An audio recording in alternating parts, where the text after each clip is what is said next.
ఆత్మీయులైన ప్రేక్షకులకు నమస్కారం. నా పేరు డాక్టర్ చిరుమామిళ్ళ మురళీ మనోహర్. ఆయుర్వేద సంహిత ఈ కార్యక్రమానికి మీకందరికీ స్వాగతం.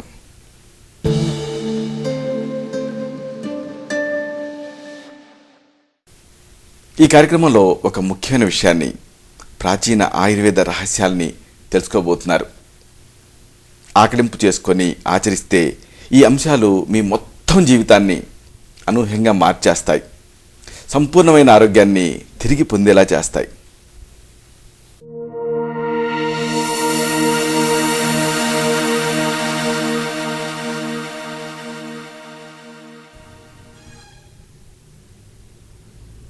ఎసిడిటీ, పులితేన్పులు. ఎంతోమంది ఈ సమస్యతో బాధపడుతూ ఉంటారు. నిద్రాహారాలు లేకుండా ఇబ్బంది పెట్టేటటువంటి ఈ సమస్యని ఎలా తగ్గించుకోవాలి, దీనికి సంబంధించిన పూర్తి సమాచారం, సూచనలు, వీటన్నిటిని తెలుసుకుందాం. ఎసిడిటీ ఉన్నప్పుడు ఆహారాన్ని కొద్ది మొత్తాలలో నిదానంగా నమిలి తినండి. స్మాల్ మీల్స్, ఫ్రీక్వెంట్ మీల్స్, ఇది ముఖ్యం. అంటే ఎప్పుడు కూడా హడావిడిగా మింగకండి. అలాగని గంటల తరబడి తింటూ కూర్చోకండి. ఒకవేళ గబగబా మింగారనుకోండి, అప్పుడు ఏం జరుగుతుంది? ఆమాశయం లోపల ఉండేటువంటి ఈ యాసిడ్ అనేది అన్ననాళ లోపలికి పోటేస్తుంది, పైకి పొంగుతుంది. అప్పుడు హార్ట్ బర్న్, అంటే ఛాతీలో మంటగా ఎదగాలినట్టుగా ఉంటుంది. అలా కాదు, గంటల తరబడి తింటూ కూర్చున్నారనుకోండి, అప్పుడు ఆహారం సగం జీర్ణం అవుతుంది, సగం జీర్ణం అవ్వదు. దీంతో అజీర్ణం అనేది వస్తుంది. కాబట్టి ఏమిటి దీనికి పరిష్కారం? ప్రతి 3 గంటలకి ఏదో ఒక ఆహార పదార్థాన్ని తింటూ ఉండాలి. ఇక అన్నం తిన్న తర్వాత వెంటనే పడుకోకండి. ఇది చాలా ముఖ్యమైనటువంటి సూచన. ఫుడ్ తర్వాత వెంటనే కొంతమంది అలాగా బడలకి వచ్చేసేసి మగతగా అనిపించి నిద్రపోతూ ఉంటారు. కానీ అన్నం తిన్న వెంటనే పడుకోకండి.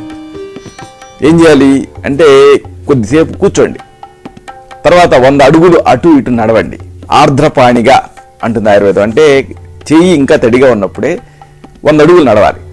ఇప్పుడు మనం బస్తాలో ఏదన్నా పదార్థాలు వేస్తున్నాం అనుకోండి, ఒక సంచిలో చివరి వరకు వచ్చాయనుకోండి, ఇంకా తర్వాత వేయటానికి జాగా లేదనుకోండి, అప్పుడు మనం కదిపితే ఎట్లా అయితే ఇంకా వేయటానికి జాగా ఉంటుందో, అలాగా ఈ 100 అడుగులు నడిస్తే ఏం జరుగుతుంది అంటే, ఆకంఠ పర్యంతం తిన్నట్లు అనిపించినప్పటికీ కొంత జాగా వస్తుంది.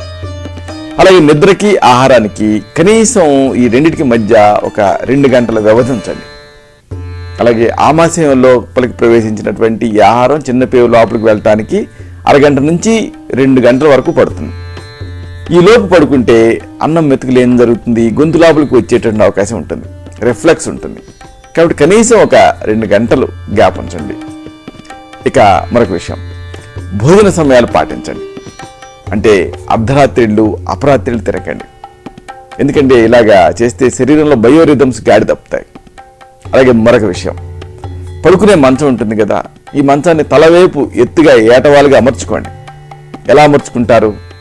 మంచం కోళ్ళ కింద ఒక 2 చెక్క ముక్కల్ని అమర్చుకుంటే సరిపోతుంది, దిండు వైపు. అలాగే మరొక విషయం, స్మోకింగ్ చేయకండి. ఎందుకంటే ఈ సిగరెట్ పొగతో ఆమాశయపు లోపల పొర ఇరిటేట్ అవుతుంది. ఒకవేళ అల్సర్లు ఏమైనా ఉంటే త్వరగా నయం కావు. ఇక మరొక విషయం, బరువులు లేపకండి. ముఖ్యంగా తిన్న తర్వాత వెంటనే not to bend, not to lift. ముందుకు వంగని ఏ పని చేయకండి. ఎందుకంటే ముందుకు వంగినప్పుడు యాసిడ్ ఆమాశయం నుంచి అన్ననాళం లోపలికి పోటేస్తుంది, పొంగి మంటను కలిగిస్తుంది. మరి ఒక ముఖ్యమైన విషయం ఏంటంటే, ఆమాశయంలో మాదిరిగా అన్ననాళంలో ఈ శ్లేష్మపు పొర ఉండదు కాబట్టి ఇరిటేషన్ అనేది ఎక్కువ అవుతుంది. అలాగే మరొక విషయం, పొట్ట మీద ఒత్తిడి పడకుండా చూసుకోండి. అంటే బెల్ట్లు బిగించి కట్టుకోకండి. పొట్ట మీద ఒత్తిడి పడ్డప్పుడు ఏం జరుగుతుంది, అది యాసిడ్ని పైకి నెడుతుంది కాబట్టి మరీ టైట్గా ఉండేటటువంటి డ్రెస్సులు వేసుకోకండి. అలాగే మరొక విషయం, మీరు ఒకవేళ లావుగా ఉంటే, స్థూలకాయలు అయితే బరువును తగ్గించుకునేటువంటి ప్రయత్నం చేయండి.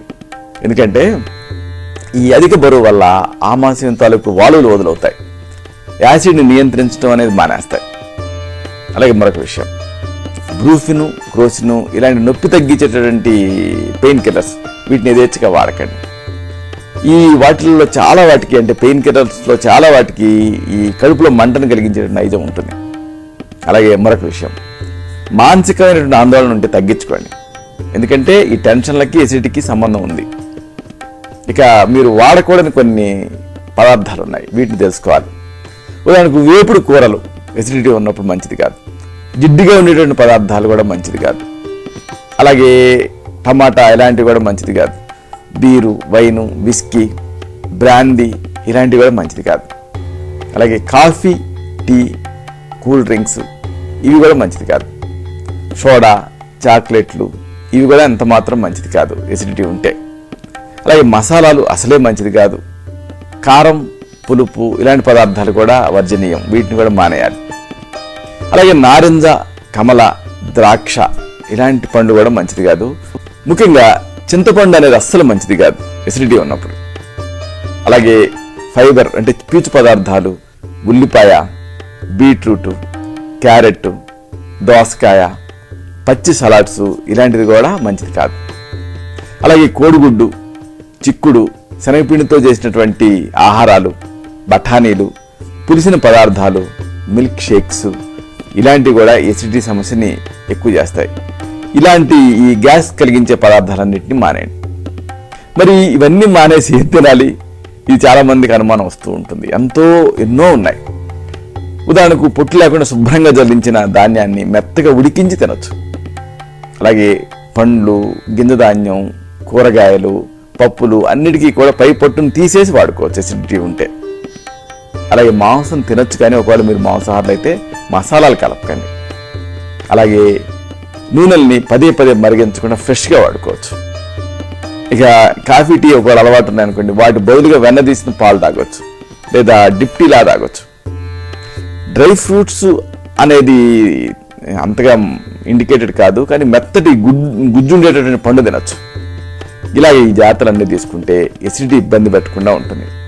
అయితే ఒక్కోసారి ఈ సమస్య బాగా తీవ్రంగా ఉంటుంది.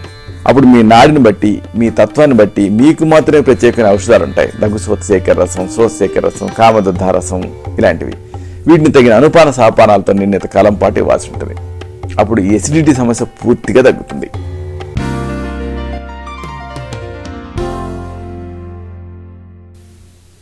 చూశారు కదా, ఇది విషయం. ఈ కార్యక్రమం మీకు ఉపయోగపడిందని, ఉపయోగపడుతుందని ఆశిస్తాను. అలాగే ఇందులోని విషయాల మీద మీకు అవగాహన పెరిగిందని భావిస్తాను. దీనిలోని విషయాలు నలుగురికి చేరేలాగా, 10 మందికి ఉపయోగపడేలా మీ వంతు సహాయం మీరు చేయండి.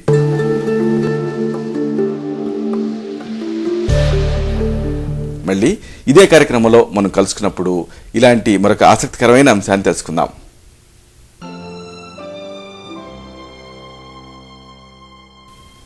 శతం జీవ శరదో వర్ధమానః, శతం హేమంతాన్ శతం వసంతాన్. 100 శరత్తులు, 100 హేమంతాలు, 100 వసంతాలు వర్ధిల్లుతూ జీవించండి.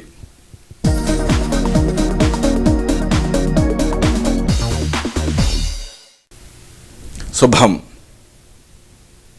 డాక్టర్ చిరుమామిళ్ల మురళీ మనోహర్, ఎండి, ఆయుర్వేదం, Raksha ayurvedic centre, Saradhi studios road, opposite state home, Ameerpet, Hyderabad 73. Phone 9177445454.